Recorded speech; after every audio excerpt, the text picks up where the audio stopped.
So, Barry, what advice do you have for families that are trying to decide which nursing home to admit their mother or father to? So the thing to keep in mind is that these are never easy decisions, and they're often not made under the best of circumstances.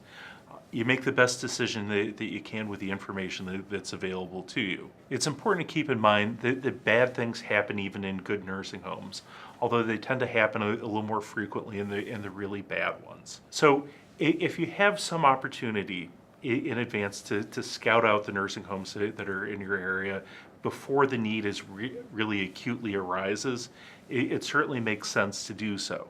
If you don't have that opportunity, for example, if your parents are admitted to the hospital and need to go to a nursing home for rehab very unexpectedly, one of the things that would be very helpful to you is to get online and check out the consumer level reviews.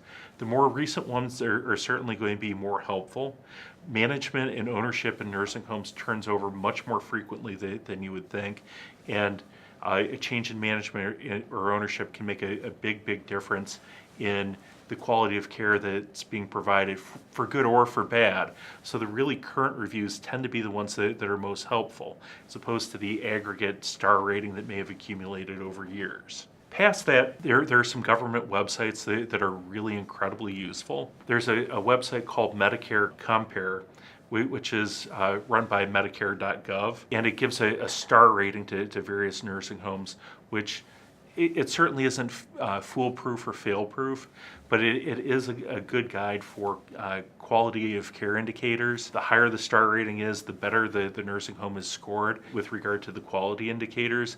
It tends to indicate a little bit better nursing home. The other place that it's really helpful, and it's a place that I look at frequently, is the Illinois Department of Public Health has its own website regarding nursing homes, and it has an incredible amount of information. Some of the pieces that are really valuable on the Illinois Department of Public Health website would include the surveys. Now, what a survey is, it's the results of the inspection by the Illinois Department of Public Health. There are two kinds that get done. There's an annual survey, which is done once a year, and then there are complaint surveys. And the frequency of complaint surveys is helpful, even if they aren't necessarily founded, if there isn't a citation that's associated with it. Just the fact that there are incidents that are happening that are resulting in complaints being made to the Illinois Department of Public Health should be one of those things that serves as a little bit of a warning sign to you. When the Illinois Department of Public Health issues a citation, whether it happens during the annual survey or the complaint survey, you can actually read what the nursing home has been cited for.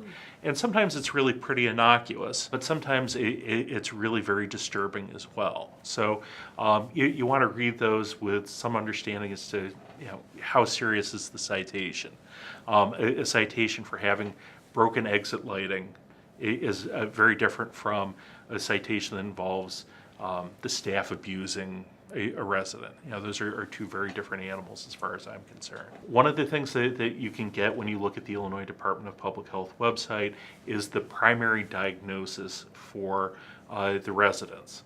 And one of the kind of shocking things about nursing homes in Illinois is that there are large numbers of mentally ill people who are admitted to nursing homes that aren't necessarily specializing in caring for the mentally ill.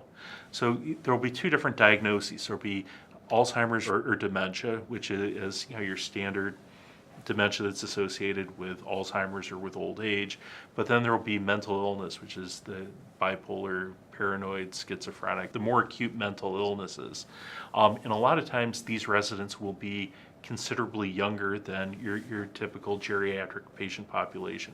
So you may have somebody who's in their mid-30s with some significant mental illness being admitted to a nursing home alongside 80-year-olds. And a lot of times, that sets the stage for what in my business we refer to as resident-on-resident assault cases, where you have the younger resident with a history of mental illness essentially attacking somebody who's a geriatric patient. It's not to say that this happens all the time, but when you see a relatively high percentage of residents with that diagnosis, it's something that you certainly want to be wary of. The last thing that you would probably look at is the percentage of patients who are admitted as public aid patients.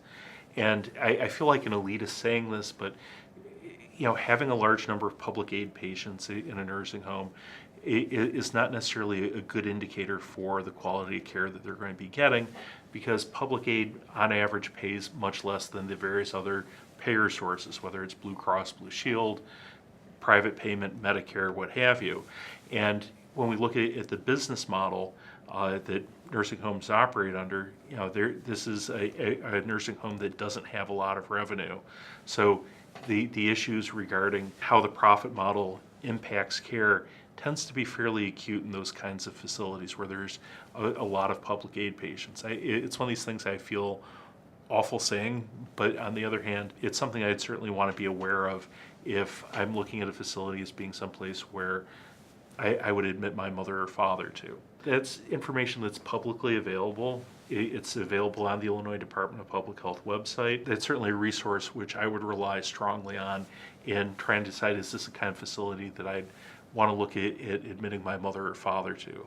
The last thing is, obviously you should go there, you should talk with the staff about your parents, about what their problems are, and if you get the slightest inclination that they may not be able to take care of your mother or father, it may be a good time to look at a different facility.